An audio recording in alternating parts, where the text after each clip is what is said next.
with the definition of need and to make the source of information and the information gathered from that source as a basis for defining of objectives, it's very important to look into how we define the need.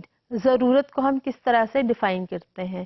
ابھی ہم نے ذکر کیا کہ اگر education کا مقصد یہ ہے کہ بیہیویئر میں تبدیلی لائی جائے یا ہم یہ دیکھتے ہیں کہ کسی قسم کی ڈائٹری ڈیفیشنسی ہے تو ہم کس طرح سے یہ طے کریں گے کہ اس پرپز کو خاص طور پہ کریکولم میں شامل کرنے کی ضرورت ہے. So the question is how to identify the need from the studies of learners to include educational objectives. So educational objectives کو ہم کس طرح سے طے کر سکتے ہیں اس انفارمیشن کے انالیسس کے بعد جو ہم لرنر سے حاصل کرتے ہیں, اور اس کو کس طرح سے ہم طے کر سکتے ہیں کہ واقعی اس کی ضرورت ہے کہ ہم اس کو شامل کر دیں. یہاں پر یہ ضروری ہے کہ ہم ضرورت کو ڈیفائن کر لیں یا اس کی تعریف کریں. ضرورت کیا ہے؟ ضرورت کیا ہے؟ ہم یہ کہتے ہیں کہ it is a difference between desired standards. یہ اسٹینڈرڈس کچھ بھی ہو سکتے ہیں, یہ اسٹینڈرڈس آف میتھمیٹکس بھی ہو سکتے ہیں, لینگویج کے بھی ہو سکتے ہیں, اور یہ اسٹینڈرڈس ایک اچھی ہیلتھ کے بھی ہو سکتے ہیں, یا بیہیویئر کے سینس میں یہ ایکسیپٹیبل نارمس بھی ہو سکتے ہیں. لہٰذا this is a difference between the standard norms and standard desired values of anything which is measurable, and it is the acceptable norms which is not measurable, and the present condition of the learners, existing conditions. بچوں کی آج کے کیا حالات ہیں, ان کی آج کی جانکاری میتھمیٹکس کے بارے میں کیا ہے, سائنس کے بارے میں کیا ہے, یا کتنے اچھے وہ لینگویجز میں ہیں. بالکل اسی طرح سے جب ہم بیہیویئر کو دیکھتے ہیں تو acceptable norm of acceptable behaviour کیا ہے, اور بچے کس قسم کا بیہیویئر رکھتے ہیں آج کی تاریخ میں, تو ہم اس کا فرق نکال لیتے ہیں. جب یہ ہمارے پاس فرق آ جاتا ہے تو ہم اس کو نیڈ کے طور پر آئیڈینٹیفائی کر لیتے ہیں کہ یہ ایک گیپ ہے جو ہونا چاہیے اور جو ہے کے درمیان ہے.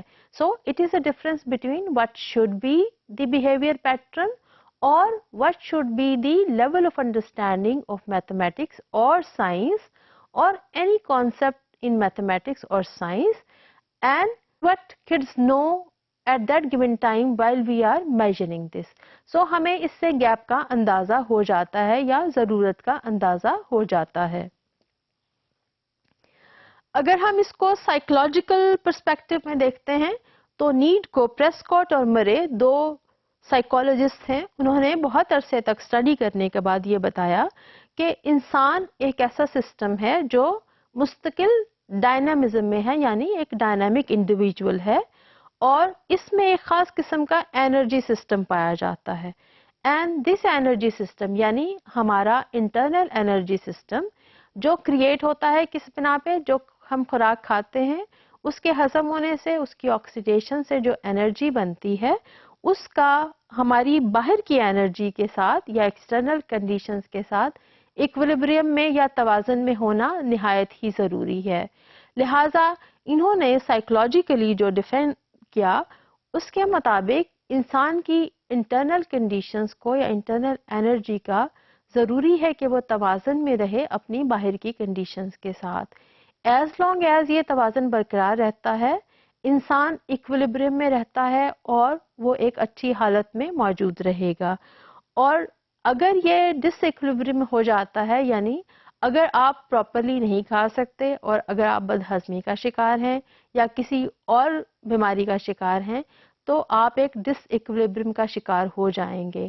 لہٰذا پھر آپ کو ایکویلیبریم میں لانا بہت ہی ضروری ہے.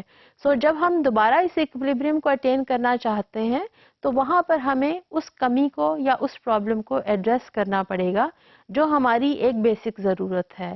Psychologically, being an organism, human needs to be in equilibrium with the external condition. اور اس ضرورت کو انہوں نے مختلف طریقے سے ڈیفائن کیا ہے. یہاں پر آپ کو یہ سمجھ لینا چاہیے کہ ہم سائیکولوجیکل نیڈ کی بات کر رہے ہیں اور یہاں پر توازن کا ذکر ہے, یعنی ہماری انٹرنل حالت کو باہر کی حالت کے ساتھ توازن میں ہونا نہایت ہی ضروری ہے. اگر کسی بھی قسم کا ڈس ایکویلیبریم ہے تو اس کا مطلب ہے کہ وہاں پر ایک گیپ موجود ہے, اور اس گیپ کو جب پورا کیا جاتا ہے تو وہ ضرورت پوری ہو جاتی ہے اور پھر ہم ایکویلیبریم کو اٹین کر لیتے ہیں یا حاصل کر لیتے ہیں. ہم ہر وقت اور انسان ہر وقت ایک ایکویلیبریم کی کنڈیشن میں رہتا ہے، یعنی ان تمام ضروریات کو پورا کرتا ہے. مثلا اگر آپ بھوک کا شکار ہیں تو آپ کو کھانا ہی پڑے گا.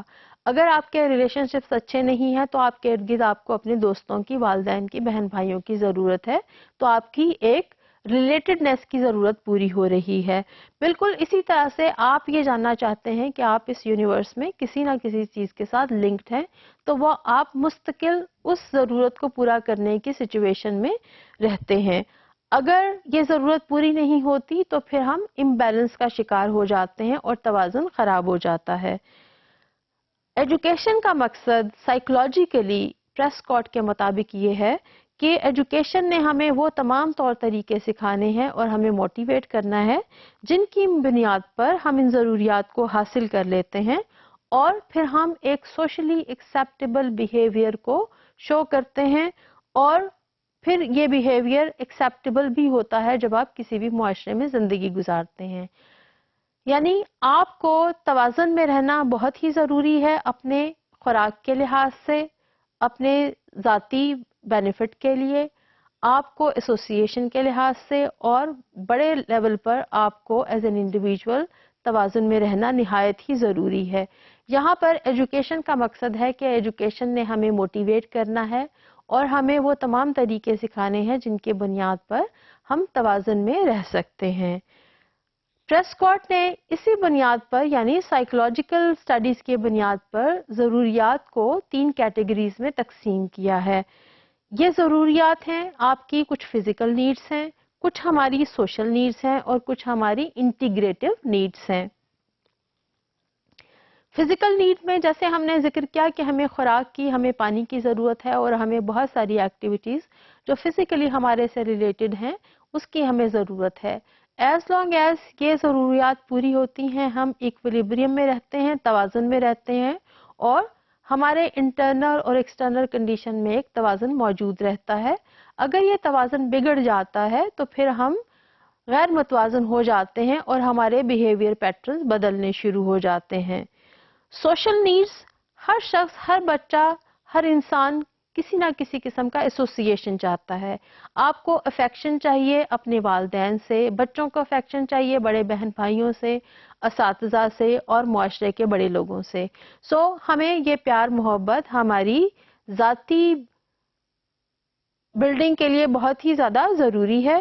لہٰذا جب یہ سٹیٹس بدلتا ہے تو آپ کو اپنے سٹیٹس کے مطابق بھی رسپیکٹ چاہیے، پھر آپ کو اپنے سوشل گروپ میں بھی رسپیکٹ چاہیے. یعنی اگر آپ بچے کے سے لے کر بڑے ہونے تک تمام مراحل کو دیکھیں تو افیکشن، ایسوسیٹڈنیس اور رسپیکٹ ہمیں ہر لیول پر درکار ہوتی ہے. جہاں کہیں ہم ڈس رسپیکٹ کا شکار ہوتے ہیں تو ایک غیر متوازن شخصیت بننے شروع ہو جاتی ہے. لہٰذا یہ ضروری ہے کہ یہ ضروریات وقت پر اور طریقے سے پوری ہوتی رہیں. انٹیگریٹو نیڈس میں ہمیں یہ معلوم ہونا چاہیے کہ اس یونیورس میں ہمارا کس سے کیا تعلق ہے. We need to have some kind of belonging, جہاں پر ہم خدا کو تلاش کرتے ہیں اور ہم کسی نہ کسی ریلیجیس لیول پر پہنچ جاتے ہیں. ہماری ریلیجیس ایفیلیشن ہمیں ہیلپ کرتی ہے کہ ہماری طبیعت میں توازن رہے، اور ایجوکیشن کا یہ مقصد ہے کہ وہ ہمیں اس ریلیٹڈنیس کے بارے میں تفصیلاً بتاتی ہے اور طریقے بھی سمجھاتی ہے. بالکل اسی طرح سے ہماری کچھ فلوسافیکل نیڈس بھی ہوتی ہیں. بڑے ہونے کے ساتھ ساتھ آپ نے خود میں بھی دیکھا ہوگا کہ آپ کسی نہ کسی فلسفی میں بلیو کرنا شروع کر دیتے ہیں. In the final analysis, if we look at kids, that almost all of them they have similar needs. سب کو خوراک کی ضرورت ہے، سب کو پانی کی ضرورت ہے، سب کو پیار محبت چاہیے، افیکشن چاہیے اپنے بڑوں سے، اور رسپیکٹ اور دوستی چاہیے اپنے ساتھی لوگوں سے. لہٰذا اسکول کا کیا فرض ہے، اسکول کا یہ کام ہے کہ اس نے ہیلپ کرنی ہے بچوں کی، اور جہاں پر اساتذہ ایک اہم کردار ادا کر سکتے ہیں کہ ان نیڈس کو کس طرح سے پورا کیا جائے، اور یہ تمام ضروریات جو غیر مٹیریل ہیں، یعنی یہ مٹیریل ضروریات نہیں ہیں، ان کو پورا کیا جائے. اور اسکول کا دوسرا اہم فرض یہ ہے کہ وہ پرسنالٹیز کو اس طرح سے ڈیولپ کرے کہ وہ ایک بیلنس پرسنالٹی ہو اور سوشلی ایک کمپلیٹ پرسنالٹی ہو تاکہ ایک انڈیویجول ایک سوسائٹی میں کارآمد رکن بن کے رہ سکے اور اپنا کردار مکمل طور پر ادا کرے. سو جب ہم نیڈس کی بات کرتے ہیں تو نیڈس ہمارے بیہیویئر کی نیڈس بھی ہو سکتی ہیں, ہماری فزیکل اور سوشل نیڈس بھی ہو سکتی ہیں, انٹیگریٹو نیڈس بھی ہو سکتی ہیں, اور ہماری فلوسافیکل نیڈس بھی ہو سکتی ہیں, جن کو ان کی ضرورت کے مطابق کسی بھی کریکولم میں پرپس کے طور پر شامل کیا جانا نہایت ہی ضروری ہے.